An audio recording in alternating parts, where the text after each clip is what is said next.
آپ تمام ساتھیوں کو جمعیت اہل حدیث پاکستان کے کارمہ اور قافلے میں خوش آمدید کہتا ہوں۔ دیدہ و دل فراش راب حضرت شیخ الحدیث صاحب نے اور بعض علماء نے چند باتوں کے اوپر اسی موقع کے اوپر جو توجہ دلائی ہے وہ بڑی اہم ہے کہ آپ لوگوں سے ہم محبت چاہتے ہیں، مودت چاہتے ہیں، الفت چاہتے ہیں۔ ہمارے پاس محبت، الفت اور مودت دینے کے علاوہ ہے بھی کچھ نہیں ہے۔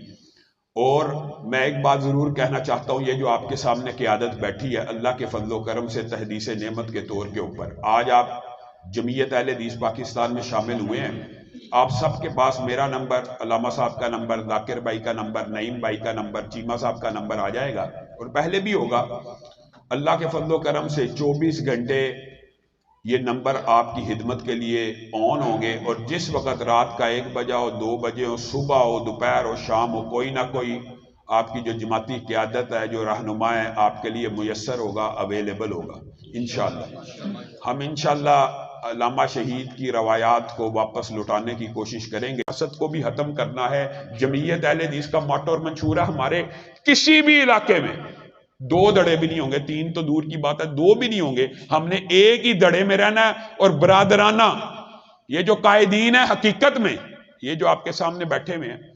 یہ لوگوں کی نظر میں جب آپ دیگر سیاسی جماعتوں کے ساتھ بات کریں تو یہ آپ کے قائد ہیں، آپ کے لیڈر ہیں، لیکن اگر آپ کے ساتھ بیٹھے ہوئے ہیں تو آپ کے بھائی ہیں، آپ کے خادم ہیں۔ اللہ کے فضل و کرم سے مذہبی جماعت جو بنتی ہے، مذہبی جماعت بنانے کی جو ڈائنامکس ہے، یا آپ یہ سمجھ لیں کہ مذہبی جماعت بنائی کیوں جاتی ہے، اس کی چند وجوہات جس کے اوپر اتفاق ہے تمام سکالرز کا، دانشوروں کا، وہ صرف چند باتیں کر کے آپ کا زیادہ وقت نہیں لوں گا۔ مذہبی جماعت یا کوئی بھی جماعت جس کو آپ کہتے ہیں گروہی جماعتیں، مطلب مذہبی جماعت بھی بنیادی طور پہ گروہی ہوتی ہے، گروہی جماعتوں میں لسانی جماعتیں بھی شامل ہوتی ہیں اور نیشنل جماعتیں بھی شامل ہوتی ہیں، یعنی کوئی خاص جمعیت اہل حدیث نظر آ رہا ہے اس نام کے ساتھ کہ یہ مذہبی جماعت ہے۔ یہ کیوں بنائی جاتی ہے؟ یہ صرف اور صرف اس کام کے لیے بنائی جاتی ہے کہ یہ اپنے قوم، اپنے مسلک کے مفادات کا تحفظ کرے گی۔ مثلا آپ کے ہاں کسی مسجد کے اوپر کوئی مسئلہ یا مقدمہ درج ہو جاتا ہے کہ مسجد کے اندر اذان نہیں دینی، مسجد کے اندر نماز نہیں پڑھنے دینی۔ آپ مجھے بتائیں، اگر آپ کے پاس کوئی مذہبی جماعت یا تنظیم موجود نہیں ہوگی، آپ کمزور ہوں گے، اور اگر آپ کے پیچھے ایک جماعت پوری کی پوری کھڑی ہے تو مسجد میں اذان کوئی نہیں روک سکتا، مسجد میں نماز کوئی نہیں روک سکتا، مسجد کی تعمیر کوئی نہیں روک سکتا۔ ابھی میں آیا ہوں، جب یہ ابھی میاں سلیم شاہ صاحب کے دفتر میں بیٹھا، عثمان مغل مجھے آ کے کہنے لگا مسجد میں نماز کروانی ہے، 2-3 درخواستیں آ چکی ہیں، افتتاح کرنا ہے ابھی اس نے نماز کا، 2-3 درخواستیں آ چکی ہیں کہ یہاں پہ پہلے نماز نہیں ہوتی، نماز باجماعت نہیں ہونی چاہیے۔ مجھے بتائیں مذہبی جماعتوں کا بنیادی کردار ہی ہے کہ اپنے مسلک کی، اپنی قوم کے ان مفادات کا تحفظ کیا جائے۔ کیا مذہبی جماعتوں کا کام یہ ہے کہ اگر اس طرح کا کام مذہبی جماعت کے قائدین کو کہا جائے تو قائد کے یار مجھے ابھی عثمان نے کہا تو عثمان نے کہا علامہ صاحب نماز ہونی ہے، میں نے 2 ایس پیوں کے اس کو نمبر دیے گجرانوالہ کے کہ آپ نے ان سے رابطہ کرنا ہے، پھر بھی نہ ہوا، ہم حاضر ہیں، کوئی بھی معاملہ ہوا، اور اگر میں اس کو کہوں تو بنائی کیوں ہے، تجھے بنانی نہیں سی چاہیے، تو پہلے اجازت لے لینی سی، تو اذان دا کی کرنا ہے جی، جمعہ نہیں ہو رہا اور جمعہ کسی اور مسجد ہی پڑھ لیا کرو۔ کیا جماعتیں اس لیے بنائی جاتی ہیں؟ کیا جماعتوں کا یہ کردار ہونا چاہیے؟ اور دوسری بات یہ ہے، مذہبی جماعتوں کی جو بنیاد ہے، گروہی یا مذہبی جو بھی جماعتیں ہوتی ہیں، ان کی وجہ یہ ہوتی ہے کہ اپنے افراد کے اوپر اگر کوئی مشکل وقت آئے، پرچہ ہو گیا تو کس نے اس پرچے کو لڑنا ہے؟ انعام اللہ سلفی صاحب ہمارے کانا کے ایک امام اور خطیب کے بھائی ہیں، ان کے اوپر پرچہ ہو گیا کہ انہوں نے قرآن کو جلایا۔ کیا اہل حدیث بندہ قرآن کو جلا سکتا توہین کی نیت سے؟ ورق تھے کچھ، وہ جلے تو انہوں نے الزام لگا کے اس کے اوپر مقدمہ درج کرا دیا۔ تو اب اس کو کہا جائے کہ یار تو نے کیوں جلائے ہیں، اس کے ساتھ کھڑا ہو کے اللہ کے فضل و کرم سے 1.5 ماہ کے اندر اس کی ضمانت کروا کے، اور جس نے الزام لگایا اس کو سمجھا کے کہ اللہ کے بندے، آپ کو کس نے یہ غلط فہمی ڈال دی کہ اہل حدیث کبھی قرآن پاک کو توہین کی وجہ آپ کے دماغ کے اوپر یہ فطور کس نے ڈالا؟ وہ کچھ علماء ہوتے ہیں جو لوگوں کو اس طرح مس گائیڈ کرتے ہیں۔ تو بنیادی طور کے اوپر جمعیت اہل حدیث کے بھی وہی مقاصد ہیں، وہی اغراض ہیں جو مفکرین اور دانشوروں کے ہاں جن کے اوپر ان کا اجماع سمجھ لیں کہ مذہبی جماعت وہی کامیاب ہوگی جو اپنے قوم کا دفاع کرے گی، ان کے مفادات کا تحفظ کرے گی۔ پھر تیسری اور آخری بات یہ ہے،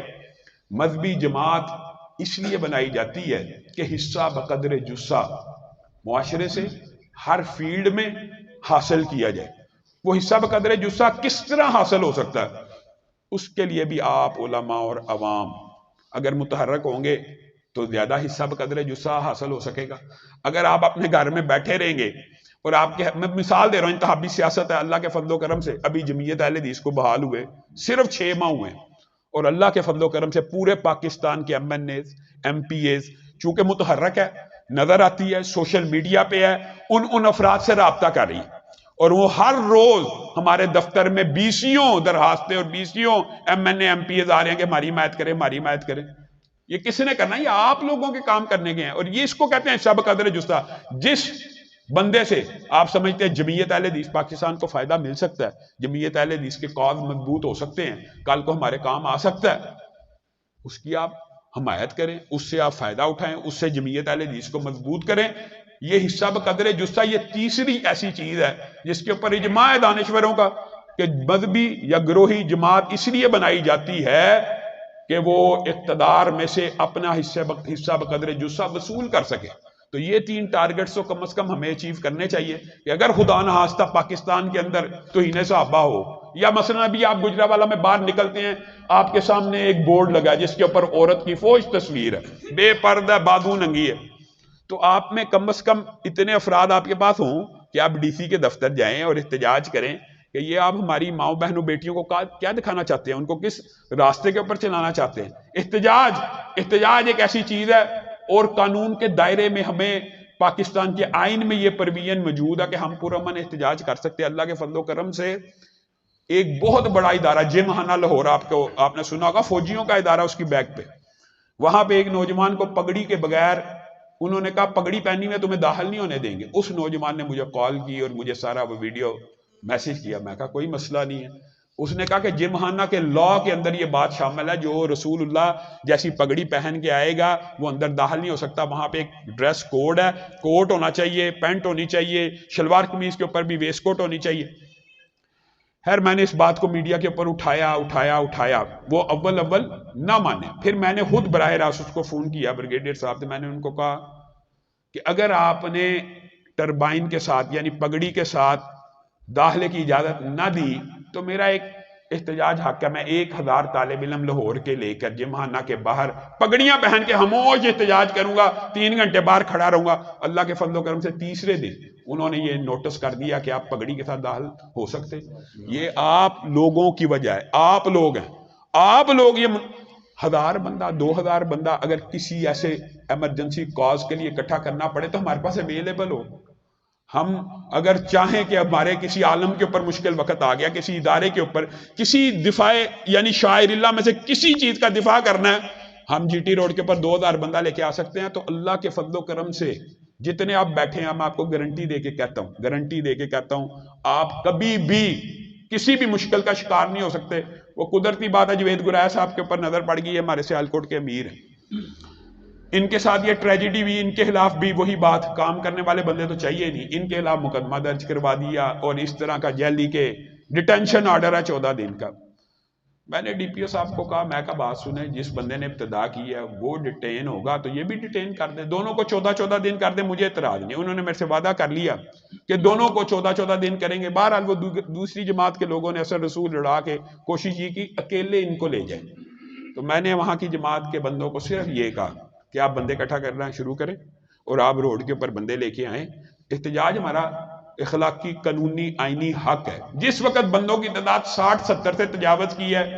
DPO صاحب کا میسج آ گیا کہ آپ اپنا بندہ لے جائیں۔ مطلب یہ ہے کہ آپ اتنے تو ہوں کہ آپ کسی بندے کو آزاد کروانے کے لیے اگر کال دیں تو روڈ بند ہو جائے۔ تو اللہ کے فضل و کرم سے آپ لوگوں کی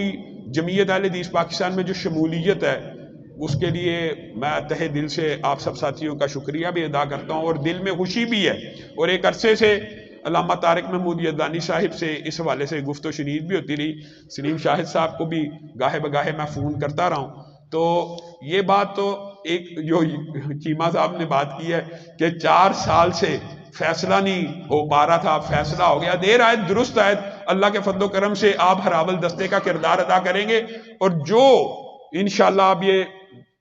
ہر بندے کو اکرام اور عزت تعظیم اس کے مرتبے کے مطابق اس کے منصب کو دیکھ کر انشاءاللہ اس کے عزت اور وقار کو ملحوظ احاطہ رکھتے ہوئے انشاءاللہ ان کے لیے جماعت کے اندر عہدے بھی ہوں گے. یہ عہدہ ایک ذمہ داری ہے، یہ ایک پروٹوکول بھی ہوتا ہے لیکن ایک ذمہ داری بھی ہوتی ہے. تو اللہ کے فضل و کرم سے انشاءاللہ جمعیت اہل حدیث پاکستان کے اندر آپ کو جو آپ کی شکایات ہے، ایک محبت الفت محدت کی، دوسرا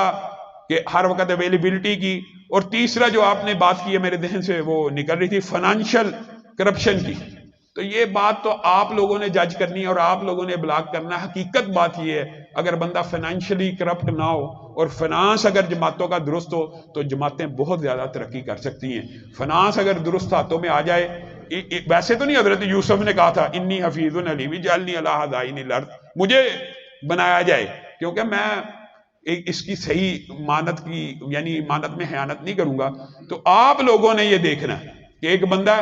جس کا بزنس ہی کوئی نہیں، جس کا کاروبار ہی کوئی نہیں، جس کی تجارت ہی کوئی نہیں، جس کی دکان ہی کوئی نہیں، وہ ایک مدرسے کا سفیر ہے، مدرسے کا چندہ مانگتا ہے، 5 سال بعد پتہ لگتا ہے ارب روپے کی جائیداد ہے اس کی، ارب روپے کا پیٹرول پمپ ہے، ارب روپے کا ہوٹل ہے. یہ تو آپ لوگوں نے لوگوں کو بتانا ہے کہ ایسا بندہ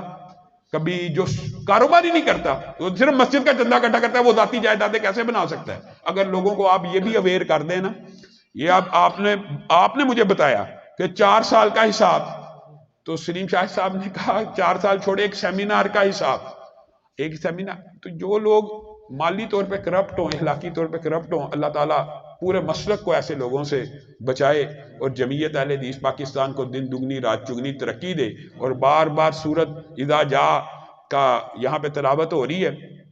تو میرے ذہن میں یہ بات بھی آ گئی کہ رسول اللہ صلی اللہ علیہ وسلم سبحان اللہ و بحمدہ استغفر اللہ واتوب الیہ پڑھا کرتے تھے. تو آپ سے پوچھا گیا یہ کیوں آپ پڑھا کرتے؟ تو رسول اللہ صلی اللہ علیہ وسلم نے فرمایا تھا اللہ نے مجھے ایک نشانی کا وعدہ کیا تھا، آج وہ نشانی پوری ہوتی بھی دیکھ رہا ہوں، تو تسبیح بھی کرتا ہوں اور حمد بھی بیان کرتا ہوں اور استغفر اللہ بھی کرتا ہوں اور توبہ بھی کرتا ہوں، اور یہ چاروں الفاظ اس صورت میں موجود ہیں. وَرَأَيْتَ النَّاسَ يَدْخُلُونَ فِي دِينِ اللَّهِ أَفْوَاجًا فَسَبِّحْ بِحَمْدِ رَبِّكَ وَاسْتَغْفِرْ إِنَّهُ كَانَ تَوَّابًا. تو ہمیں بھی اللہ رب العزت کی حمد کو، تسبیح کو، توبہ کو اور استغفار کو کثرت سے کرتے رہنا چاہیے. سبحان ربک رب العزت عما یصفون وسلام علی المرسلین والحمد للہ رب العالمین.